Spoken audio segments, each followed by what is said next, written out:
Good morning, we're back. Did you miss us? We haven't been gone very long. We're trying to do more of these as it's breakfast time, and it's a wonderful opportunity for me to meet with my office manager, who is your humble videographer, and we usually go over the business of the day after breakfast. So this is the big power breakfast, as usual, and we got some fun stuff today. What I've got, and we're basically going to make a kind of fajita. This is flap steak.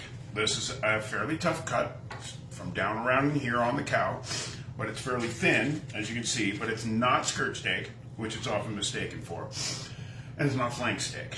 It's not terribly expensive. This is the King Supers for 13 bucks a pound, very heavily marbled, as you can see, and of course, to make it tender, cut it thin. So that's our goal, and I'm going to cut this stuff so thin that we're going to start the vegetables before we start the meat. Plus, we'll put some nice seasoning on there. So first of all, as usual, because it's breakfast and because I've got good knife skills over the years, I want to cut this in fork-sized pieces. I don't want to make this a knife and fork meal. So first things first, basically a nice thin, super thin fajita cut is what we're calling this, okay? I'm doing the chunks just to make it fork friendly instead of knife and fork friendly. Love fajitas. I'm going to season it with salt, pepper, garlic powder,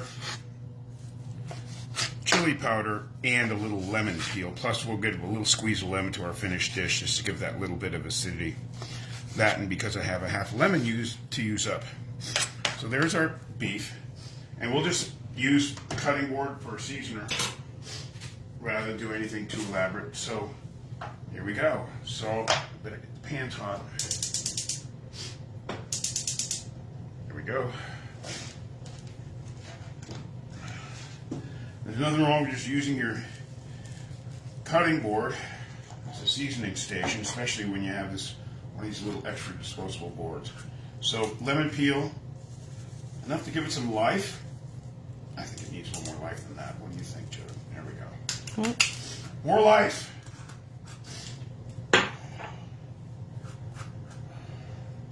Anybody out there with a midterm hangover? Just get over it. We'll see what's next. I slept very well last night. Not too much on the chili powder. We don't want to blast ourselves. And I really want to be fairly light with the garlic too, because I don't want to have garlic on me all day long. So just enough to give it some love. Basically kind of a poor man's fajita seasoning is what we just did. So that's ready to go. And now while our pans are heating up, let's do a quickie on our veggies. And again, we're also going to focus on thin slices, not cubes, not chunks, thin slices.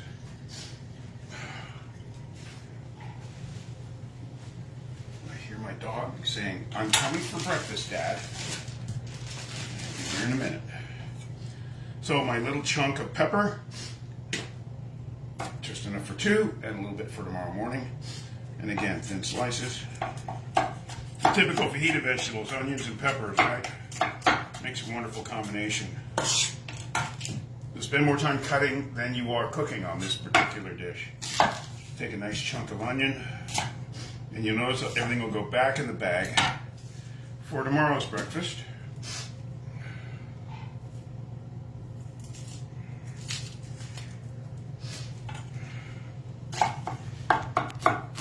And again, everything nice and thin, so everything cooks nice and quick. Now, I got an interesting vegetable today. We've got a little bit more broccoli that I've been using. And again, I want to start with the root end, and I really want to slice that as thin as I possibly can so it cooks quick. And then once I get into the florets, I can be a little more, or excuse me, a little less discerning, and just get those cut up, because those floret ends will cook faster than the stalk. And that way I'm using the whole vegetable. And today, just to finish off the rainbow, not too much zucchini, but again, everything cut nice and thin. So as I said, today I'm actually going to start the veggies before I start the meat. That, and because I want to use the vegetable pan, the non-stick pan, but it is. So away we go.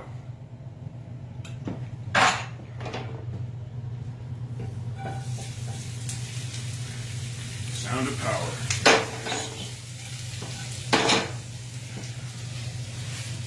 Now, while that's on, a little bit of KP.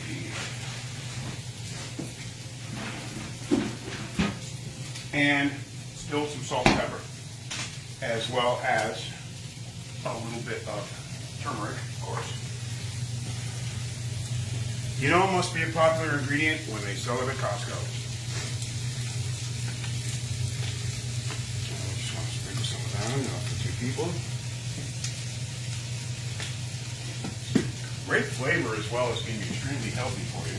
Today we'll skip the everything bagel spice since we've got so much going on with our beef. And I really don't want to put a lot of fajita seasoning on these vegetables. I don't want to over season for breakfast. I just want everything really nice and clean.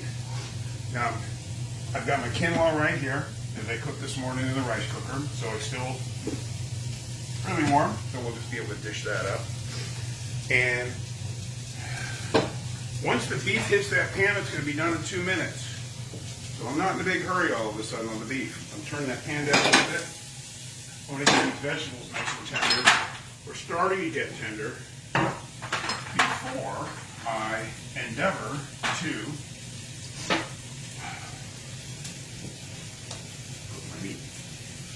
So that said, I think we're just going to do soft scrambled eggs today to keep it simple. Should have a little more, like a little chunk of cheese left, a little chunk of goat shark. And I got just enough time to cut this up and get it ready with the eggs. Give that nice soft scrambled feel to our eggs.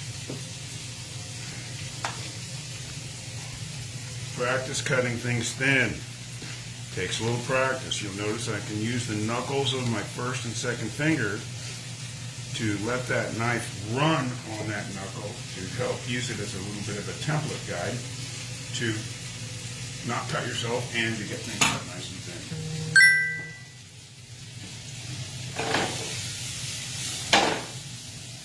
All right, vegetables are just about there. You see the first signs of some softening. I want that broccoli a little more tender.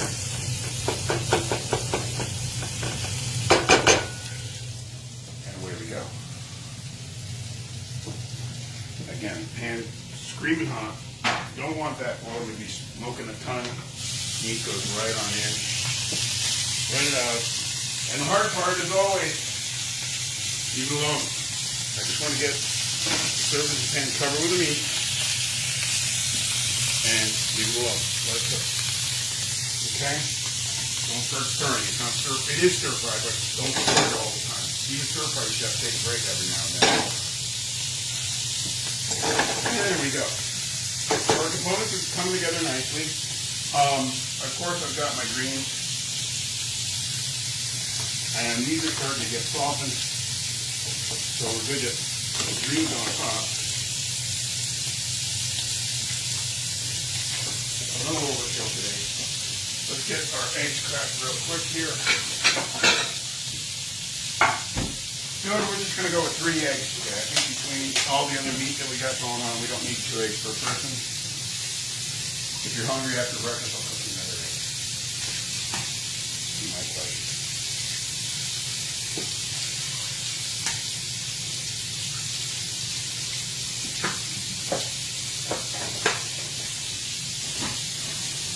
The biggest thing is if you start getting comfortable with making your decisions as you go along, that's really cooking. That's working with what you have rather than following a recipe. And that's the essence of just everyday cooking. Hear that beef sisters?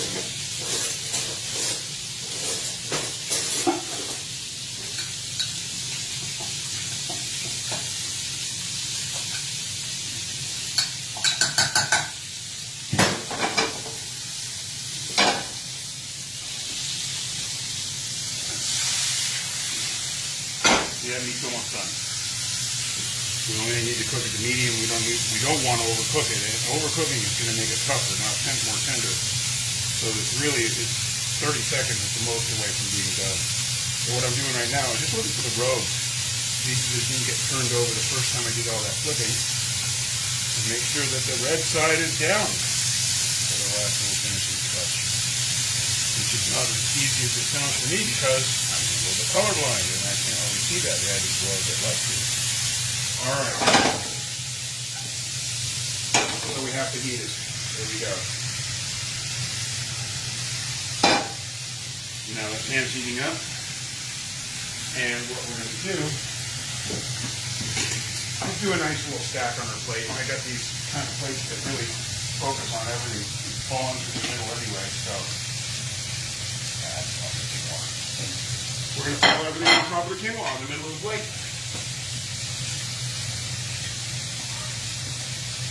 Yeah, not too much. We're here to feed him, not fatten him, chef. And away we go.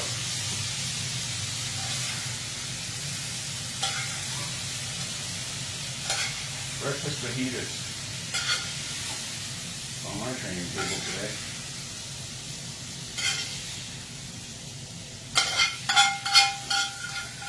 And the nice thing is with these wonderful cast iron skillets, give it a little bit of quick love.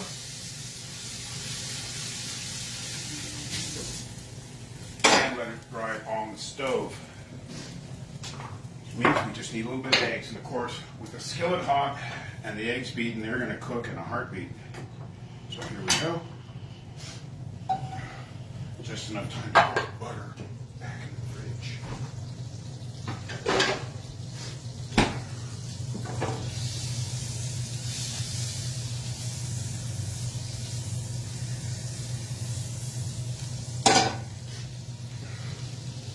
And they're off.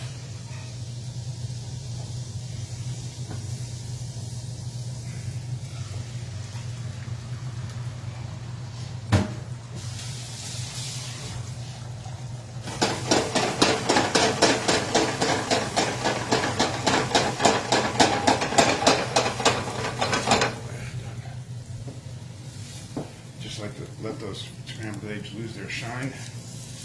A little extra love on the plate. No, we don't have any tortillas today because this is essentially a gluten-free breakfast for the most part. Not always, but mostly. And we know additional gluten. There we go. We've got some salsa for Jody and I to have on top.